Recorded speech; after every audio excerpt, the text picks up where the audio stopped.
And look at Randy Orton slithering. Oh, watch out, watch out, watch out, watch out! KO! Here's the cover.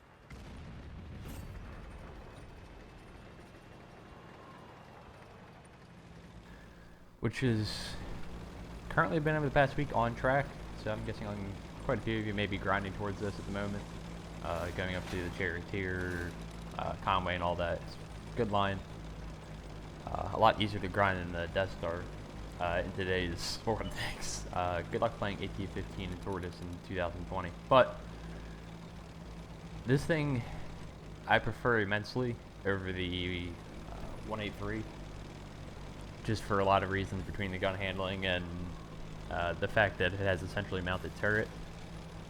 But it's been eluding the third mark for me for a while. I've gotten it up like 93, 94 a couple times and it just misses. Or not misses.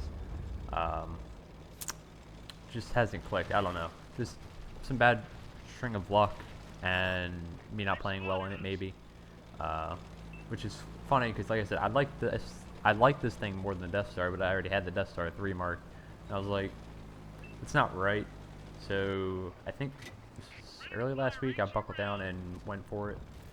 Finally, I've been hovering for the past 2 weeks around like 93.5 in this thing. So finally just went, screw it, let's play a couple games and see what happens. So this first one on Cliff, like it's perfect for this because there's no squares.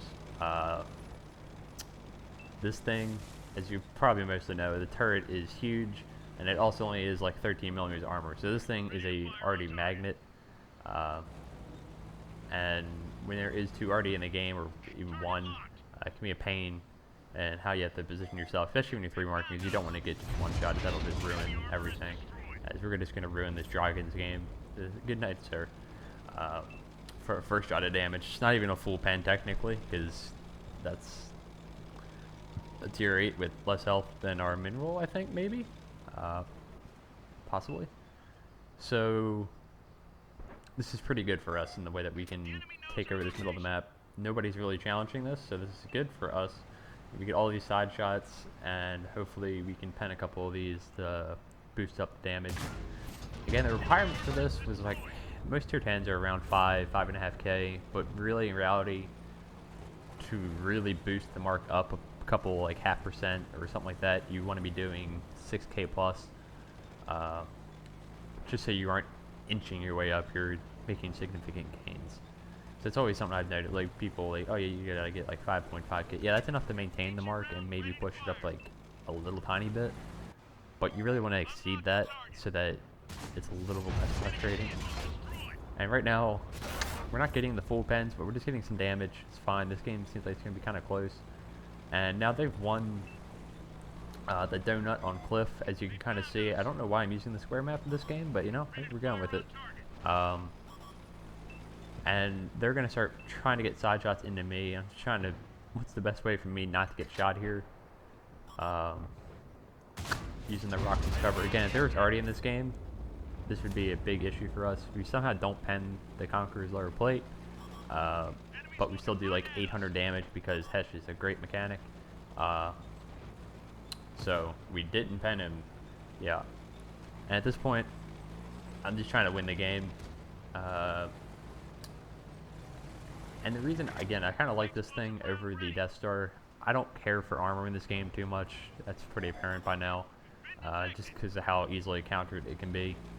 And here, we're just getting spotted. We don't want to push. We only have 1,000 hit points. Wait for our team to come around to my right. But on this thing, on 4005, I prefer the better gun handling. This to the Death Star. This has like 2.7 second aiming time versus the Death Star's 3.4. Which is pretty damn significant, as we take a pot shot at the 113 for the second time, that one does not go in. And here we're just waiting for our team to kind of push up a little bit. They kind of can't because they still have medium up on the hill, so I can't really go anywhere as they can't really push out too far anyways either. And hopefully our TDs down the 1-2 line maybe could start doing something besides sitting in the base, we'll see. But this medium's going to make a mistake. I don't know why he's thinking this is a good idea, and we're just going to take him off the game as well for our 4th kill. Again, we're not getting the penning shots that really add up the damage to this game so far, but hopefully we can pick up a couple of these guys that are still fairly healthy on their team. But in addition to this thing having better aiming time and better gun handling than the 183, regardless of the armor, the centrally mounted turret makes it so much easier to play, personally. It means you get more gun depression, it's less awkward going around corners, you can play it more like a traditional tank, and no matter if you mount a 183mm shell on any tank, the rear mounted setup on the 183, while it's still a great tank, it's still awkward to play. In terms of going around corners, stuff like that, it can be quite annoying having to deal with that rear mounted turret, especially trying to peek over ridge lines and stuff like that, versus this thing has really good gun depression, and this is slightly better in terms of that performance aspect, versus you don't get armor, which again, the Death Star's armor, it can bounce some stuff, but I don't think it's worth it to have the slight armor upgrade versus the great gun handling on this thing, for what the shell is. But don't get me wrong, both are good, but it's just the preference is on this tank just because I think it's more flexible is the best word for it.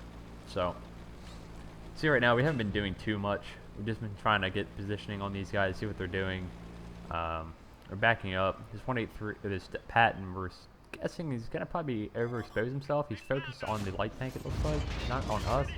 Sure enough, he's totally exposed, and yeah, tunnel vision 101 right there. He's focused on the scout and doesn't notice the 183mm cannon staring right back at him. So we pen a nice shot there. Again, not a full damage roll, but 1200 damage is much better than 500. So pick up our 5th kill of the game there so far.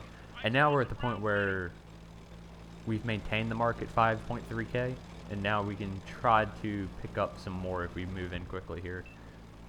And we should have this game won based off the positioning here. I'm a little worried about the 183 to our right, as you saw. That's why I wasn't too keen on pushing that way. He's still on full health, but hopefully maybe we can get a full penning shot into him at some point in this game. You see the PTA is going in. He's only on 8 health. And the 113 is following. The 113 has been playing decently this entire game, so I'd really like to focus him and get him out. Even though it's only 2 versus 4 now, I've seen games come back from less. And we're going to take the time to eat one. Fortunately, it doesn't set us on fire. We're going to aim it, and we're shooting down onto his upper plate, and it's just going to butcher him right through it. Now, we know the Death Star's around the corner. I'm not going to go first. I don't want to go first. That's the thing with going for marks. You have to be a little greedy in terms of what you're doing. And yeah, he shuts down our teammate very quickly there. And that gives us the opportunity to roll on in, aim the shot for his lower plate, and oof, there we go. There's that full penning shot that we were looking for all game for 1600 damage, and finish up the game with our 6th kill and 8100 damage to really push that mark up and above what we need. So that was a good game. That's what we've been searching for. That's kind of boosted us up to like 90, I think 94 and a half, something like that. Look, I'll probably look at the mark here in a second. But yeah, we only lost 4.5k, 94.76. So basically I need to have, after this game, I needed one more like 6k damage game, and I would be at the 3rd mark. And we're hoping for another good matchup like this on Cliff. But the second matchup's going to be a little tougher in terms of what we're going to get. And we're going to have to talk a little about that, how to minimize the effect of bad matchmaking when you're trying to 3-mark something. I always get asked that, like, are there any special tips and tricks for 3-marking? And I would say, like, not really.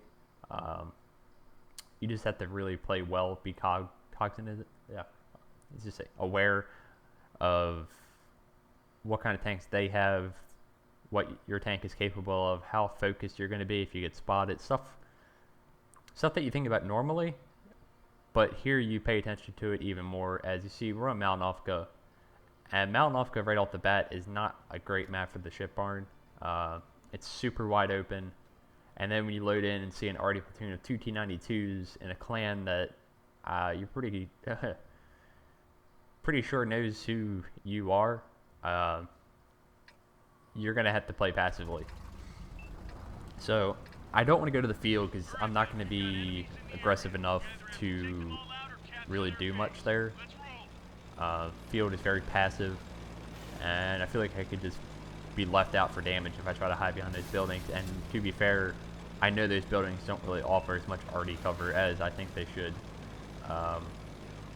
So you could just end up going down there and doing no damage at all, and you really don't want to go field anyways because it's just useless most of the time in Mount Alpha.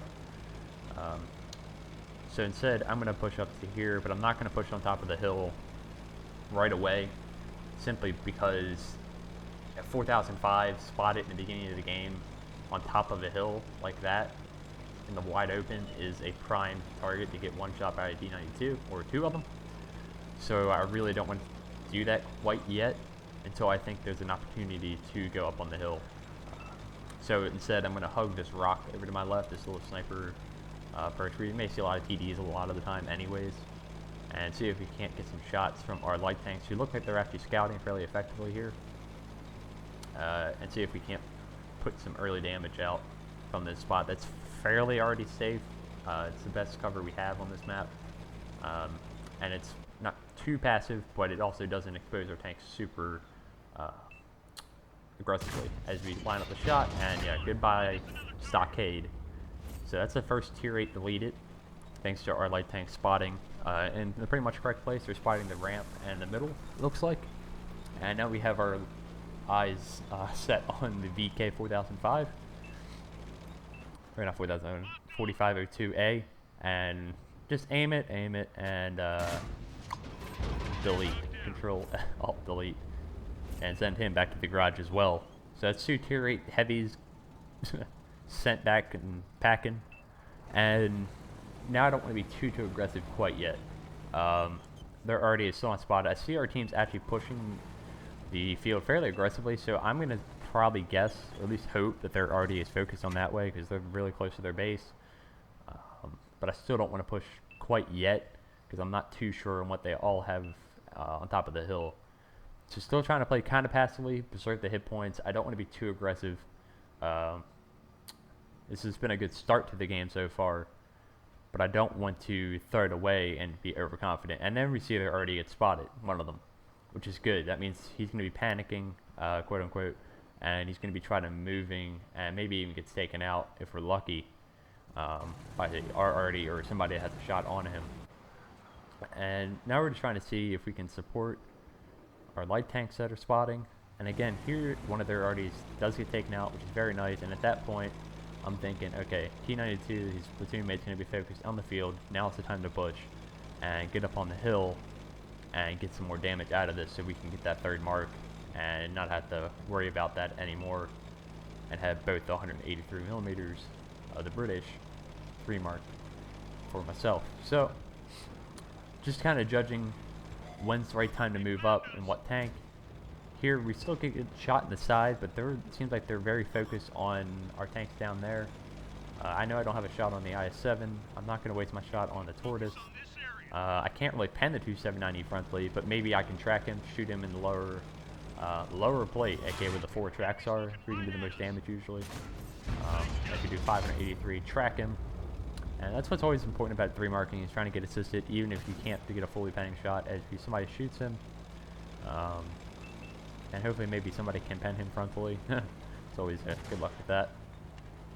So there we go. A little bit of assisted damage there, only 300, but every little bit helps. This isn't a tank you'd really normally get a ton of assisted on, but if you do shoot people in the tracks, you can obviously do that with this big shell, but you really want to go for the damaging shots as you finish him off. And right now, we're still set up to probably go down in marks. Not much, as you pick up a little bit of assisted damage. And this is basically a steamroll, but we see this IS-7 who's super juicy. We don't really have a shot on him here, but then he's going to be gracious enough to poke back up here. And I'm going to go for the kind of penning shot, but we only hit him in the tracks, which does track him in place, which is good for us also, because then he's going to get farmed.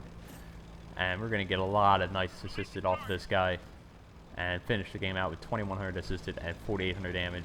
And that should be plenty of combined for a third mark in the 4005. as their T92 should get taken out shortly.